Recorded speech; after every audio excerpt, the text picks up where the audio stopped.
નમસ્કાર વિદ્યાર્થી મિત્રો, ઈ લર્નિંગ એજ્યુકેશનના માધ્યમથી શ્રી એસએન વિદ્યાલય શાળા પરિવાર તરફથી હું પરમાર મહેશભાઈ આપ સૌનું હાર્દિક સ્વાગત કરું છું.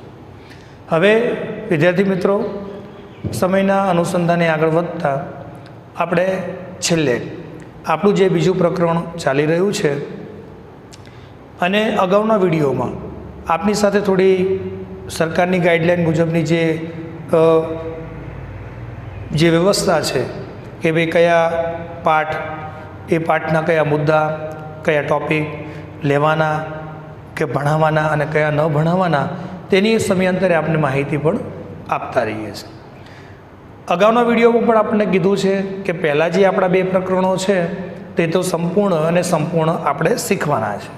તેમાંથી કોઈ જ પણ પ્રકારનો મુદ્દો, કોઈ ટૉપિક, કોઈ પ્રશ્ન કટ થતો નથી. ઓકે, એટલે હવે આપણે આ પ્રશ્નમાં આગળ વધતા હવે આપણો જે પ્રશ્ન ચાલી રહ્યો છે, ઓકે, અગાઉના વિડીયોમાં ઉત્પાદનના સાધનનો અર્થ આપી ઉત્પાદનના સાધનો વિશે સમજાવો. તો ઉત્પાદનના સાધનોનો અર્થ આપને શીખવાડ્યો હતો. ઉત્પાદનના 4 સાધનો: જમીન, મૂડી, શ્રમ અને નિયોજક.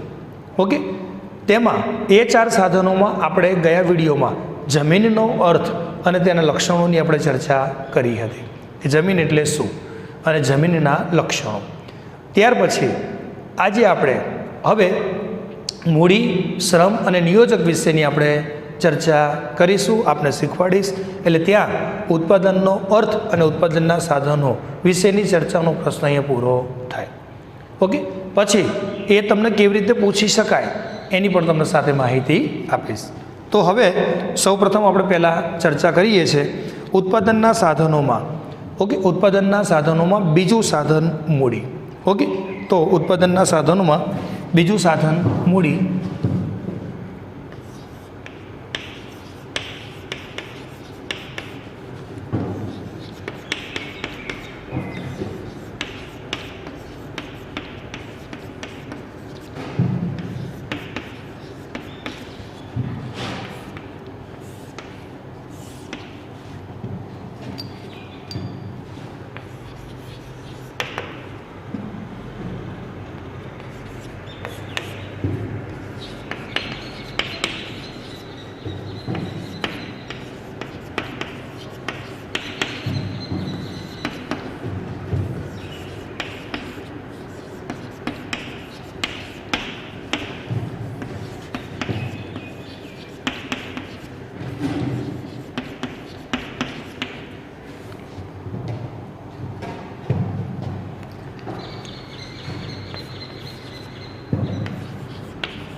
એના અર્થમાં અર્થશાસ્ત્રની પરિભાષામાં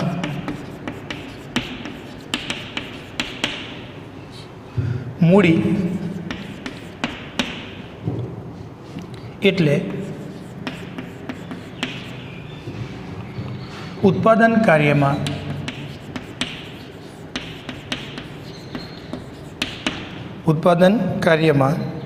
ઉપયોગી થતા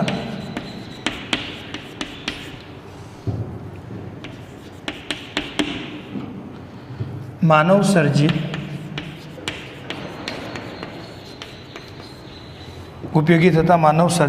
સાધનો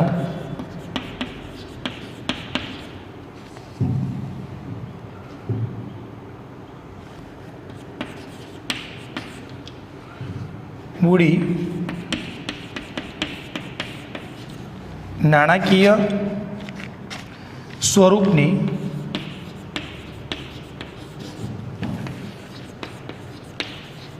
હોય છે.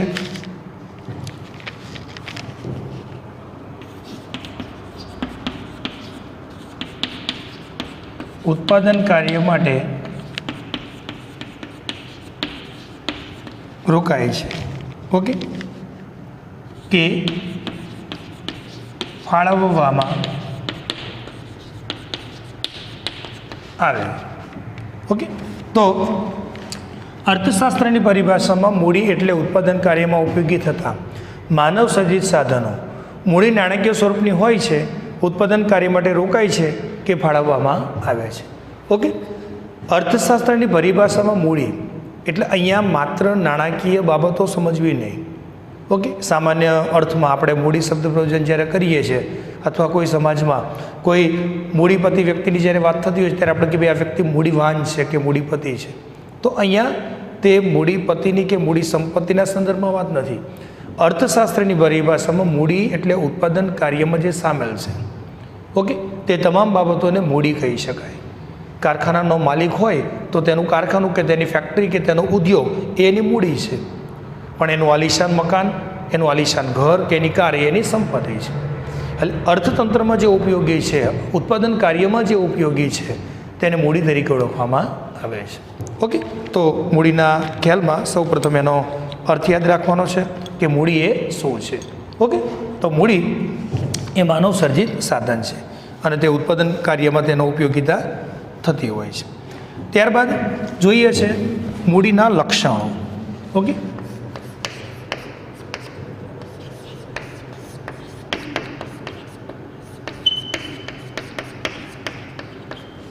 મૂડીના લક્ષણોમાં 4 યાદ રાખવાના છે. પહેલું, માનવ સર્જિત સાધન.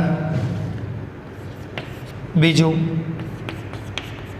ગતિશીલતા. ત્રીજું, વિનિમય પાત્રતા. અને ચોથું, વળતર. ઓકે, કેટલા લક્ષણો મૂડીના યાદ રાખવાના છે? 4. માનવ સર્જિત સાધન, વિનિમય પાત્રતા, ગતિશીલતા, વિનિમય પાત્રતા અને વળતર. સૌપ્રથમ પહેલાંની વાત કરીએ છીએ કે મૂડી એ માનવ સર્જિત સાધન છે. તો સ્વાભાવિક છે, કારખાના, ફેક્ટરી, ઉદ્યોગો, સાધનો, મશીનરીઓ, યંત્રો આ બધું માનવ સર્જિત છે. ઓકે, ઉત્પાદનનું માનવી પણ એક સાધન સ્વરૂપે છે. ઓકે, માનવ સર્જિત સાધન એમાં આપણે 2 પોઈન્ટ લખવાના. માનવી મૂડીનું સર્જન માનવ શ્રમ અને કુદરતી સાધનોના સંયોજન દ્વારા કરે છે. ઓકે, તો સ્વાભાવિક છે કે કુદરતી જે સંયોજનો, કુદરતી જે તત્વો અથવા તો કુદરત તરફથી જે આપણને વસ્તુઓ જે મળે છે તેના પ્રયાસથી અને તેના સંયોજનથી અને આપણા શ્રમથી આપણે ઉપયોગી ચીજવસ્તુઓ બનાવી શકીએ છીએ. પ્રથમ તો કુદરત સર્જિત બાબતો છે અને તેના સહયોગથી જ આપણે કોઈપણ પ્રવૃત્તિ, કોઈપણ આર્થિક બાબતને આપણે આગળ વધારી શકીએ છીએ. માનવી મૂડીનું સર્જન માનવ શ્રમ અને કુદરતી સાધનોના સંયોજન દ્વારા કરે છે. બીજો પોઈન્ટ લખવાનો, લોકો પોતાની બચત ઉત્પાદકીય પ્રવૃત્તિઓમાં રોકી નાણાકીય મૂડીનું સર્જન કરે છે. સ્વાભાવિક છે, લોકો પોતાની બચતો એકત્રિત કરી, આજે જે દેશના નાગરિકો સામાન્ય છે, આપણે સૌ આપણી આવકનો એક હિસ્સો ભવિષ્યની અટકણને ધ્યાનમાં રાખીને બેંકમાં બચત સ્વરૂપે મૂકીએ છીએ અને તે બચત સ્વરૂપે એકત્રિત થયેલા નાણાં બેંક જરૂરિયાતમંદ વ્યક્તિઓને, ઉદ્યોગપતિઓને, રોકાણકર્તાઓને ધિરાણ કરે છે અને તે ધિરાણ થકી મૂડીનું સર્જન થતું હોય છે. તો એમાં આપણે 2 પોઈન્ટ યાદ રાખવાના છે. બીજું છે ગતિશીલતા. ઓકે, મૂડી ગતિશીલતા ધરાવે છે. ઓકે, જેમ ભૌગોલિક ગતિશીલતા ન ધરાવે તેમ મૂડી ગતિશીલતા ધરાવે છે. પહેલો પોઈન્ટ લખવાનું, મૂડી ઉત્પાદનનું સૌથી વધુ ગતિશીલ સાધન છે. હેતુલક્ષી પ્રશ્ન થશે, યાદ રાખજો. મૂડી ઉત્પાદનનું સૌથી વધુ ગતિશીલ સાધન છે. ઓકે, બીજો પોઈન્ટ, તે ભૌગોલિક ગતિશીલતા ધરાવે છે. ભૌગોલિક ગતિશીલતા એટલે કોઈ એક જગ્યાએ કારખાનું, માનો કે અહીંયા આપણે એક સ્થાનિક તમને ઉદાહરણ આપો, બરાબર, વઢવાણ જીઆઈડીસીમાં ચાલતું કોઈપણ વસ્તુનું ઉત્પાદન કરતું એક એકમ, એના માલિકને તે બંધ કરી અને તેને રાજકોટ શિફ્ટ કરવું છે કે અમદાવાદ શિફ્ટ કરવું છે કે આઉટ ઓફ ગુજરાતમાંથી એને મહારાષ્ટ્રમાં શિફ્ટ કરવું છે, તો અહીંનું તે કારખાનું, ફેક્ટરી, ઉદ્યોગ કે પોતાનું એકમ બંધ કરી એની મશીનરીઓ તે વાહનો મારફતે બીજી જગ્યાએ લઈ જઈ અને ત્યાં કારખાનું કે ફેક્ટરી, ઉદ્યોગ સ્થાપી શકે છે. એટલે મૂડી ગતિશીલતા ધરાવે છે. ઓકે, એના બીજું એક ઉદાહરણમાં યાદ રાખવાનું, ઉત્પાદન માટે ઓકે જરૂરી નાણાં વગેરેને સ્થળે એક સ્થળેથી બીજા સ્થળે હેરફેર કરી શકાય છે. જે મેં તમને ઉદાહરણ આપ્યું કે વઢવાણ જીઆઈડીસીમાં આવેલું કોઈ એક એકમ એના માલિકને અહીંયા પોતાનું એકમ બંધ કરી અને અન્ય સ્થળે સ્થાપવું છે તો તે ત્યાં સ્થાપી શકે છે. અહીં પોતાનો ઉદ્યોગ બંધ કરી અને બીજી જગ્યાએ તે ઊભો કરી શકે. તો આને આપણે શું કહીએ છીએ? ગતિશીલતા. અને છેલ્લો પોઈન્ટ લખવાનો, તે વ્યવસાયિક ગતિશીલતા ધરાવે છે. જેમ કે એક કંપનીમાં રોકાયેલા નાણાં પાછા લઈ અન્ય કંપનીમાં રોકી શકાય છે. એટલે મૂડી બંને પ્રકારની ભૌગોલિક અને વ્યવસાયિક ગતિશીલતા ધરાવે છે. વ્યવસાયિક ગતિશીલતા એટલે માનો કે તમારા પપ્પાએ શેર સર્ટિફિકેટની અંદર પૈસા રોકે છે. 2-5 વર્ષ એની અંદર પૈસા રોક્યા પછી એમને એમ થાય કે ભાઈ હવે આમાં પૈસા રોકાણ નથી કરવું અને બધા જ પૈસા પાછા એમને સોના ચાંદીના ઘરેણામાં, મકાનમાં, જમીનમાં, ખેતીમાં કે અન્ય બીજા કોઈ પણ હેતુ બદલ એ ત્યાં રોકી શકે છે. આને શું કહેવાય? વ્યવસાયિક ગતિશીલતા. વઢવાણ જીઆઈડીસીમાંથી કારખાનું બંધ કરી અને રાજકોટ સ્થાપવું તે ભૌગોલિક ગતિશીલતા. એટલે મૂડી બંને પ્રકારની ગતિશીલતા ધરાવે છે. ભૌગોલિક ગતિશીલતા પણ ધરાવે છે અને વ્યવસાયિક ગતિશીલતા પણ ધરાવે છે. ગતિશીલતા એટલે એક જગ્યાએથી બીજી જગ્યાએ ફેરફાર કરવો તે. તો મૂડીનું બીજું લક્ષણ યાદ રાખો છો, ગતિશીલતા. ત્રીજું લક્ષણ યાદ રાખીએ છીએ વિનિમય પાત્રતા. ઓકે, વિનિમય પાત્રતા શું? મૂડીની આપણે આપલે કરી શકીએ છીએ. તેને તમે ફેરફાર કરી શકો છો, તેના હેતુ બદલ તેને વિનિમય કરી શકો છો. એમાં પહેલો પોઈન્ટ લખવાનો, મૂડીના ઉપયોગથી શ્રમિકોની કાર્યક્ષમતા વધે છે, તેથી ઉત્પાદન વધે છે. તો સ્વાભાવિક છે કે મૂડીના ઉપયોગથી શ્રમિકોની કાર્યક્ષમતા મશીનરીઓ દ્વારા, એમને અપાતી તાલીમ દ્વારા તે લોકોની કાર્યક્ષમતામાં વધારો થાય છે અને તે વધુ ઉત્પાદક સાબિત થાય છે. બીજો પોઈન્ટ, યંત્રોનો ઉપયોગ વધવાથી શ્રમિકોની ઉત્પાદકતામાં વધારો થાય છે. મશીનરીઓ, સમયાંતરે બદલાતી ટેકનોલોજી, એનો જેમ જેમ ઉપયોગ થાય છે તેમ શ્રમિકોને શારીરિક શ્રમ ઘટતા એ પોતાની આવડતનો, પોતાના જ્ઞાનનો, બુદ્ધિનો ઉપયોગ કરી ઓકે એને ઓપરેટિંગ સિસ્ટમ શીખી અને તે વધુ ઉત્પાદક સાબિત થાય છે. એટલે જેમ નવા યંત્રો, નવી મશીનરીઓ, આ બધું કંપની માટે અથવા કંપનીના માલિક માટે આ બધું મૂડી જ છે. ઓકે, કારખાના, ફેક્ટરી, ઉદ્યોગમાં રહેલા મશીનરીઓ એ એની મૂડી છે. જેમ એમાં આધુનિકતા આવે છે, તેમાં પરિવર્તન આવે છે, તેમ વધુ ઉત્પાદક સાબિત થાય છે. અને છેલ્લે કામ કરવાની ઝડપ વધે ત્યારે અને કામનો બોજો પણ એમ કે હળવો થાય છે. કોના ઉપર? શ્રમિકોમાંથી. કામની ઝડપ વધે છે, ટેકનોલોજી આવતા ઓકે એને સારી રીતે એના ફળશ્રુતિ સ્વરૂપે એને શીખી, તાલીમ મેળવી અને એને સારી રીતે ઓપરેટિંગ સિસ્ટમ જાણ્યા બાદ તે વધુ ઉત્પાદક સાબિત થાય છે. શ્રમિકો ઉપર કામનો બોજો, શ્રમિકો ઉપર કામનું ભારણ અને જે શારીરિક કે માનસિક થાક છે ને તે ઘટાડી શકાય છે. કોના? આજે તમે જુઓ છો કોઈ પણ ક્ષેત્રમાં, એ ચાહે ખેતી ક્ષેત્ર હોય, ઉદ્યોગ ક્ષેત્ર હોય કે સેવા ક્ષેત્ર હોય, ટેકનોલોજીનો કેટલો બધો ઉપયોગ થાય છે અને ટેકનોલોજી થકી વ્યક્તિ પોતાનું કામ ઇઝી રીતે, સરળતાથી પાર પાડી શકે છે. ઓકે, તો વિનિમય પાત્રતા. ઓકે, અને છેલ્લું છે વળતર. વળતર, મૂડીને એના વળતર સ્વરૂપે વ્યાજ મળે છે. ઓકે, મૂડીનું વળતર વ્યાજ કહેવાય. જમીનનું વળતર ભાડું, મૂડીનું વળતર વ્યાજ, શ્રમિકને વેતન અને નિયોજકને નફો. ઉત્પાદનના ચારેય સાધનો જે છે, ચારેય સાધનોને પોતાના કામ બદલ કયું કયું વળતર મળે છે તે પણ તમારે યાદ રાખવાનું છે. જમીનનું વળતર ભાડું, મૂડીનું વળતર વ્યાજ, શ્રમનું વળતર વેતન અને નિયોજકનું વળતર નફો કહેવાય. ઓકે, તો મૂડીનું વળતર આપણે યાદ રાખવાનું છે વ્યાજ. તો ઉત્પાદનનું બીજું સાધન મૂડી, જે અહીંયા આપણું પૂરી થાય છે. ઓકે, ઉત્પાદનનું ત્રીજું સાધન જોઈએ છે. ઓકે, ઉત્પાદનનું ત્રીજું સાધન શ્રમ.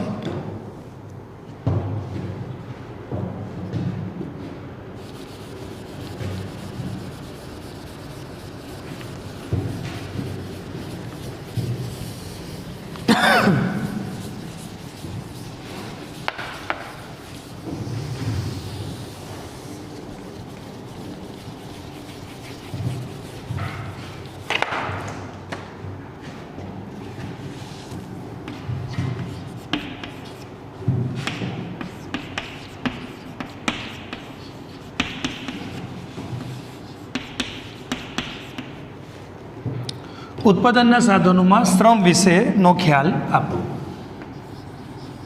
ઓકે, શ્રમ કરનાર શ્રમિક. સૌપ્રથમ એનો અર્થ જોઈએ છે.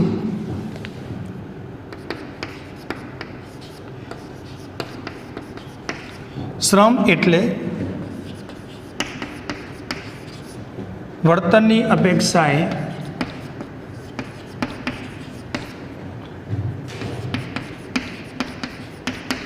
કરવામાં આવતી કોઈપણ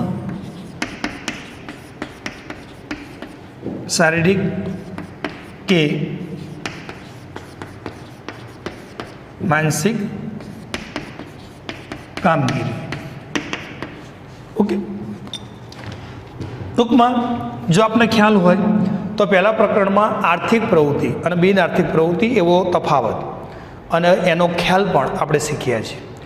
આર્થિક પ્રવૃત્તિ છે ને તે જ શ્રમની વ્યાખ્યા થાય.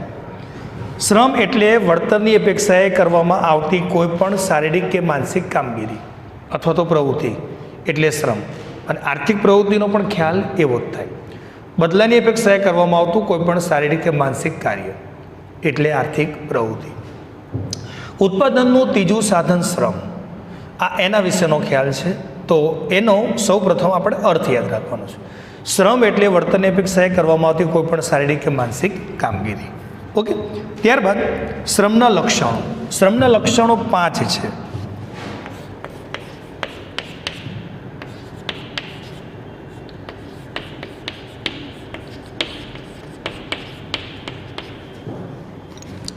સૌ પ્રથમ પહેલું યાદ રાખશું,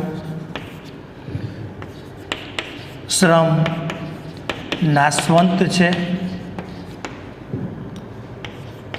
બીજું,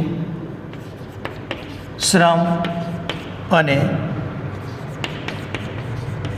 શ્રમિક અભિન્ન. ત્રીજું, કાર્યક્ષમતા જુદી જુદી. ચોથું, શ્રમ ગતિશીલ છે. અને પાંચમું, વળતર. ઓકે, વળતર મુદ્દો દરેકમાં એમ કે દરેક ઉત્પાદનના સાધનને કયું કયું વળતર મળે છે તે મુદ્દો તો દરેકમાં કોમન રહેવાનો.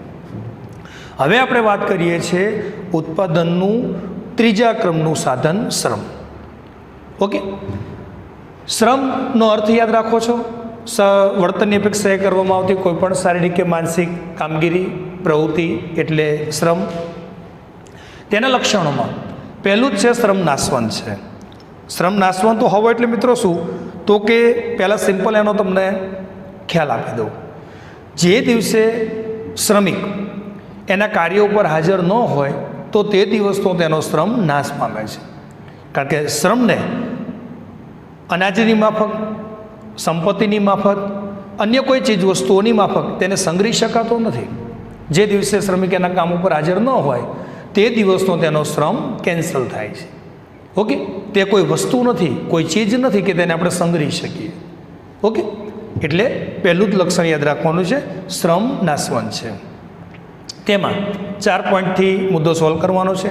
પહેલા પોઈન્ટમાં લખવાનું, શ્રમને લાંબો સમય વપરાશ માટે સાચવી શકાતો નથી.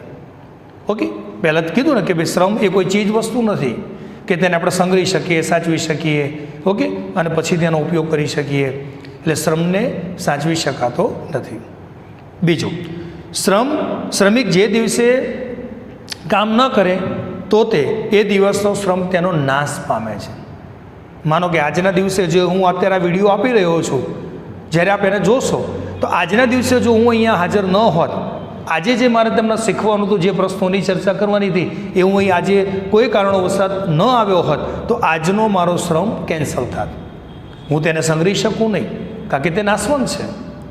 જે દિવસે શ્રમિક એના કામ ઉપર હાજર નથી તો તે દિવસનો તેનો શ્રમ નાશ પામે છે.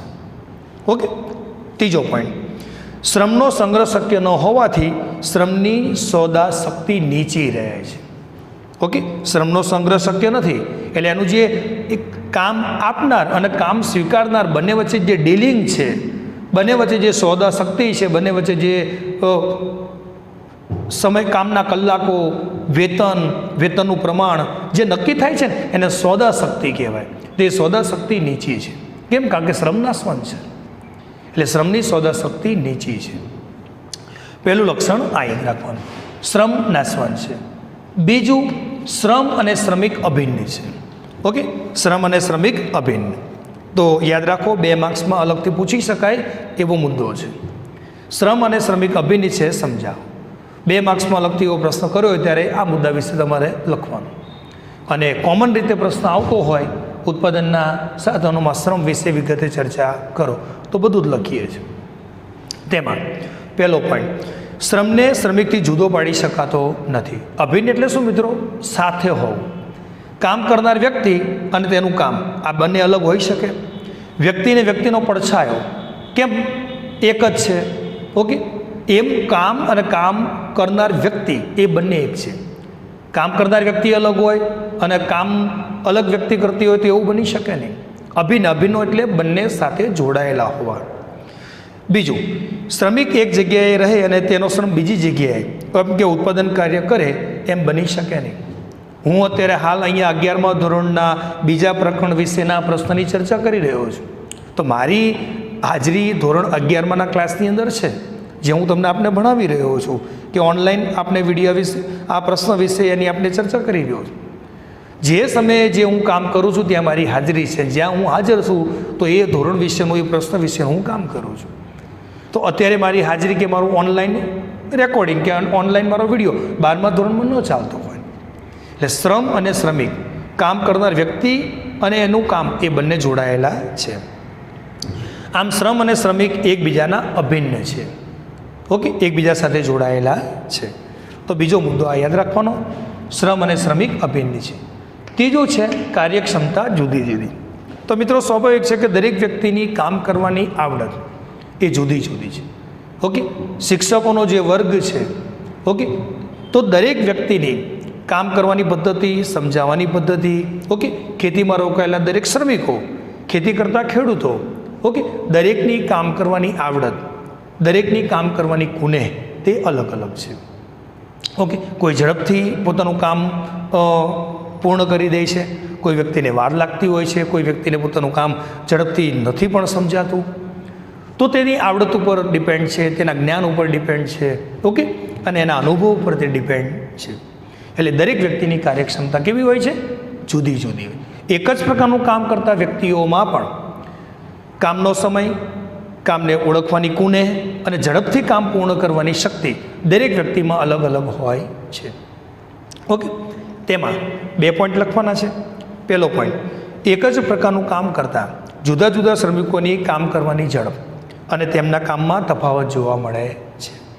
ઓકે, એક ઉદાહરણ તમને આપું કે રત્ન કલાકારો, હીરા ઘસતા કારીગરો, ઓકે, એક જ જગ્યાએ 4 શ્રમિકો બેઠા હોય છે, પણ તેમાં તમે જુઓ છો કે દરેક શ્રમિક એક જ કલાકમાં કે એ લોકો જે 7-8 કલાક કામ કરે છે તેટલા કલાકોમાં એક સરખું બધાને કામ થતું નથી. બધાનું કામ અલગ અલગ થાય છે. કોઈ 200 રૂપિયાનું કામ કરે છે, કોઈ 500 રૂપિયાનું કામ કરે છે. ઓકે, કામ બધાનું એક જ છે, પણ તેમની આવડત, તેમની ઝડપ, ઓકે, તે વસ્તુ એમાં આભારી છે. એક જ પ્રકારનું કામમાં પણ એમ કે તફાવત જોવા મળે છે.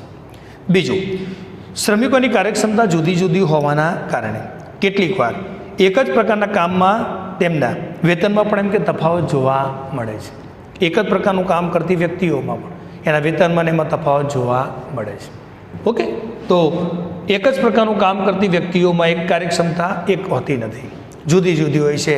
અને એના કારણે તે લોકોના વેતનમાં, એમને મળતા બેનિફિટમાં પણ ઘણો બધો તફાવત જોવા મળતો હોય છે. ઓકે, તો ત્રીજું લક્ષણ યાદ રાખો છો, કાર્યક્ષમતા જુદી જુદી. ચોથું છે શ્રમ ગતિશીલ છે. ઓકે, શું? શ્રમ ગતિશીલ છે. સ્વાભાવિક છે, શ્રમ બંને પ્રકારની ગતિશીલતા ધરાવે છે. ભૌગોલિક ગતિશીલતા પણ ધરાવે છે અને વ્યવસાયિક ગતિશીલતા પણ ધરાવે છે. કામ કરતો શ્રમિક પોતાના ઘરેથી પોતાના કામના સ્થળે તે જઈ આવી શકે છે, તો તે ભૌગોલિક ગતિશીલતા ધરાવે છે. એક વ્યવસાયને મૂકી અને બીજા વ્યવસાયની અંદર જતો વ્યક્તિ તે વ્યવસાયિક ગતિશીલતા પણ ધરાવે છે. તેમાં પહેલા પોઈન્ટમાં લખવાનું, શ્રમ ભૌગોલિક ગતિશીલતા ધરાવે છે.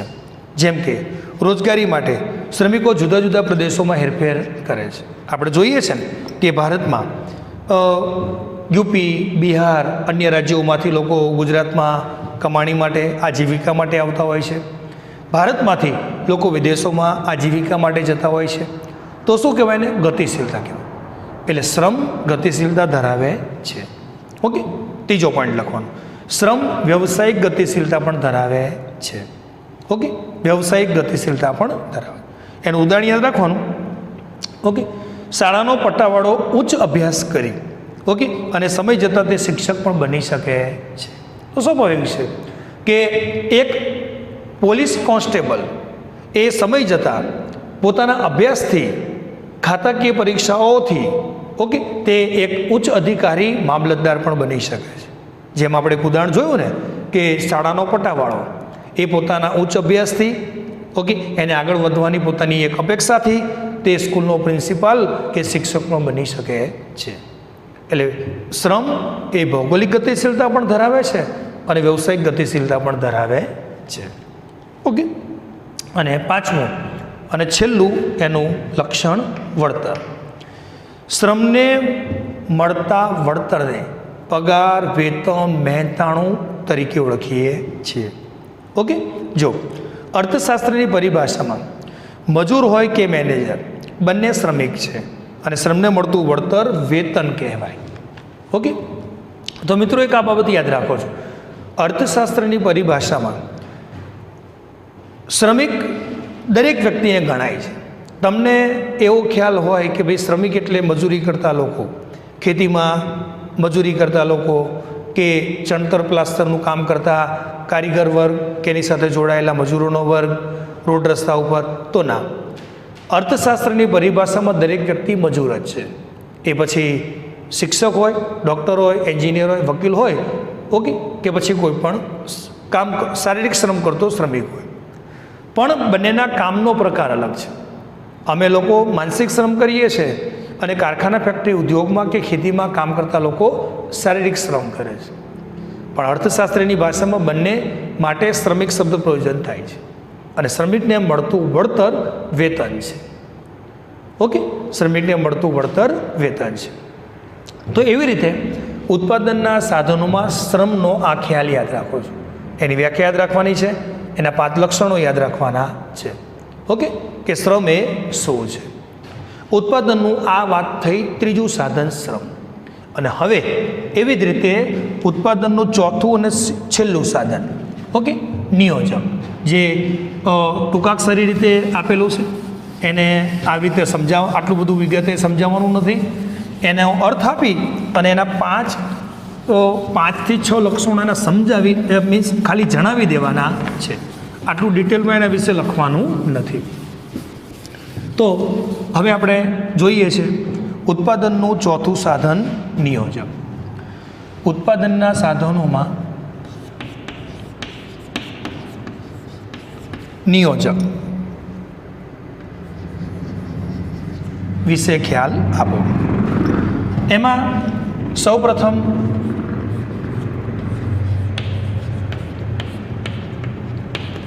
નિયોજકનો આપણે અર્થ જોઈશું.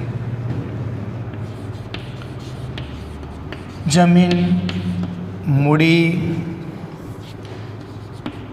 શ્રમ જેવા ઉત્પાદનના સાધનોનું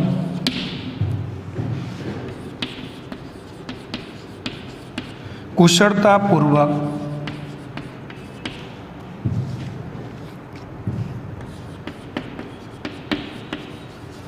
સંયોજન કરનાર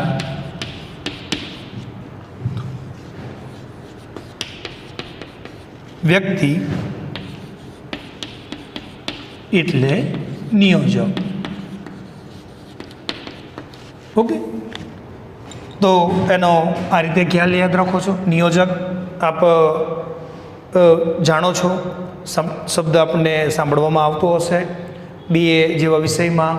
ઓકે, કે નિયોજક ધંધાનું જે સંચાલન કરનાર વ્યક્તિ છે, ધંધાને જે કુશળતાપૂર્વક બધા જ સાધનોનું યોગ્ય સંયોજન કરી અને જે ઉત્પાદન પ્રક્રિયા હાથ ધરે છે તેને નિયોજક કહેવાય. બહુ સિમ્પલ રીતે ધંધાનો માલિક, ધંધો સ્થાપનાર વ્યક્તિ જે નિયોજક કહેવાય. આજે માનો કે તમારા પપ્પા નાનો મોટો કોઈ વ્યવસાય ચલાવે છે, નાની મોટી કોઈ દુકાન ચલાવે છે, કે નાની મોટી પોતાની કોઈ પણ ખેતી છે, તો તમારા પિતા એ તમારા વ્યવસાયના નિયોજક છે. નિયોજક એટલે માત્ર કારખાના, ફેક્ટરી, ઉદ્યોગનો જ માલિક એટલે નિયોજક નહીં. કોઈ પણ નાનો મોટો વ્યવસાય કરનાર વ્યક્તિ તે તેના ધંધાનો તે માલિક છે, તો તેને નિયોજન સંદર્ભે એને ઓળખી શકાય. તો નિયોજક એ ઉત્પાદનનું ચોથું સાધન છે. ઓકે, જમીન, મૂડી, શ્રમ અને નિયોજક. નિયોજક વિશેની માહિતી ટૂંકી છે. તો સૌપ્રથમ આપણે એનો ખ્યાલ યાદ રાખો છો. જમીન, મૂડી, શ્રમ જેવા ઉત્પાદનના સાધનોનું કુશળતાપૂર્વક સંયોજન કરનાર વ્યક્તિ એટલે નિયોજક. ઓકે, શું થયું? ઉપરના ત્રણેય સાધનો એટલે આપણે વાત કરીને જમીન, મૂડી, શ્રમ અને નિયોજક. તો ઉપરના ત્રણ સાધનો થયા ને, જમીન, મૂડી, શ્રમ અને નિયોજક. જમીન, મૂડી અને શ્રમ જેવા સાધનોનું કુશળતાપૂર્વક સંયોજન કરનાર વ્યક્તિ એટલે નિયોજક. ઓકે, આ બધી જ બાબતોનું સંયોજન કરી એને યથાયોગ્ય કામે લગાડી અને જે ઉત્પાદન પ્રક્રિયા હાથ ધરે તે વ્યક્તિને નિયોજક તરીકે ઓળખવામાં આવે છે. ઓકે, ત્યારબાદ આપણે જોઈએ છે નિયોજકના લક્ષણ.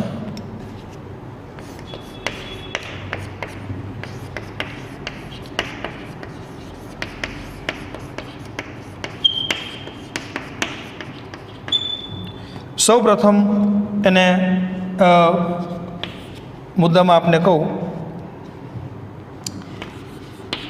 આર્થિક નિર્ણયો. બીજું, જોખમ ઉઠાવે છે. ત્રીજું, ઉત્પાદન પદ્ધતિ. ચોથું, ગુણવત્તાનો લાભ.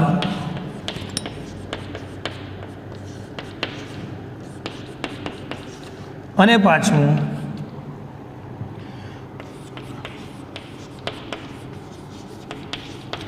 નિયોજકના વળતરને નફો ઓકે કહે છે. 5 જ પોઈન્ટ, આ તો મેં દરેક પોઈન્ટના જે મેઇન શબ્દ પ્રયોજન છે એ લખ્યા છે. આ દરેક પોઈન્ટને ડિટેલમાં સમજાવવાના નથી. આપ નિયોજક વિશે ટૂંકી માહિતી છે જે આપણે 2 કે 3 માર્ક્સમાં માત્ર પૂછી શકે, એનો અર્થ અને તેના લક્ષણો. તો નિયોજકના 5 લક્ષણો યાદ રાખવાના છે. પહેલું જ લક્ષણ, આર્થિક નિર્ણયો. તો એ મુદ્દો આપણે કેવી રીતે લખવાનો? નિયોજક ઉત્પાદન એકમ અંગે આર્થિક નિર્ણયો કરે છે. નિયોજક ઉત્પાદન એકમ અંગે, નિયોજકનું જે પોતાનું એકમ છે, જે ઉત્પાદન પ્રક્રિયા હાથ ધરે છે, એના વિશેના નિર્ણયો કોણ લઈ શકે? તો કે એનો માલિક. ઓકે, ધંધાનો માલિક. આજે તમારા પિતાનું પોતાની માલિકીનું ખેતી છે કે એમનું ખેતર છે, અને એ ખેતરમાં એમને શું કામ કરવું, શેનું વાવેતર કરવું, બરાબર, કેટલા માણસોની જરૂરિયાત છે, બાબુ કોઈ પણ નિર્ણય શક્તિ તેમના સ્થિરે રહે છે. કોઈ પણ નિર્ણયો તેમને લઈ શકે છે. એમ ધંધાનો માલિક એ આર્થિક નિર્ણયો લઈ શકે છે. ઓકે, બીજું, જોખમ ઉઠાવે છે. એમાં લખવાનું, તે અનિશ્ચિતતાઓ અને જોખમો ઉઠાવે છે. તો સ્વાભાવિક છે, ધંધાનો માલિક જે ધંધો શરૂ કરે છે, ઓકે, આર્થિક કોઈ પણ જોખમો, કમાણી થાય તો પણ અને નુકસાન થાય તો પણ, પ્રોફિટ એન્ડ લોસ, તો જોખમો પણ તેને ઉઠાવવાના હોય છે. એને સાહસ વૃત્તિ, ત્યારે તો તેને આપણે સાહસિક કહીએ છીએ, ત્યારે તો તેને આપણે નિયોજકને એક સફળ કપ્તાન તરીકે ઓળખીએ છીએ. એટલે નિયોજક, ધંધાનો માલિક, તે જોખમો ઉઠાવે છે. ધંધો ચાલે પણ ન પણ ચાલે તે તમામ પ્રકારના જોખમો તેને ઉપાડવાના હોય છે. તો એનું બીજું લક્ષણ યાદ રાખવાનું, તે જોખમો ઉઠાવે છે. ત્રીજું છે ઉત્પાદન પદ્ધતિ. ઓકે, એમાં લખવાનું તે નવી વસ્તુ, નવા યંત્રો, નવા ક્ષેત્રો શોધી નવી ઉત્પાદન પદ્ધતિ વિકસાવે છે. સ્વાભાવિક છે, જેમ જેમ સમય બદલાય છે, લોકોની માંગ બદલાય છે, તેમ કેવી વસ્તુઓનું ઉત્પાદન કરવું, એના માટે કઈ ટેકનોલોજીનો ઉપયોગ કરવો, કેવા નવા સંશોધન ક્ષેત્રો શોધવા, આ બધું જ નિયોજક ઉપર ડિપેન્ડ હોય છે. અને લોકોની માંગને ધ્યાનમાં રાખીને, બરાબર, વર્તમાન પ્રવાહમાં લોકોની માંગને ધ્યાનમાં રાખી અને નિયોજક નવી ઉત્પાદન પદ્ધતિ, નવી ટેકનિક, નવી ટેકનોલોજી તે વિકસાવે છે. અને જગતને, દેશ અને દુનિયાને નવી ને નવી પ્રોડક્શન ચીજ વસ્તુઓ પૂરી પાડે છે. એટલે નવી ઉત્પાદન પદ્ધતિ વિકસાવે છે. ચોથું લખવાનું ગુણવત્તાનો લાભ.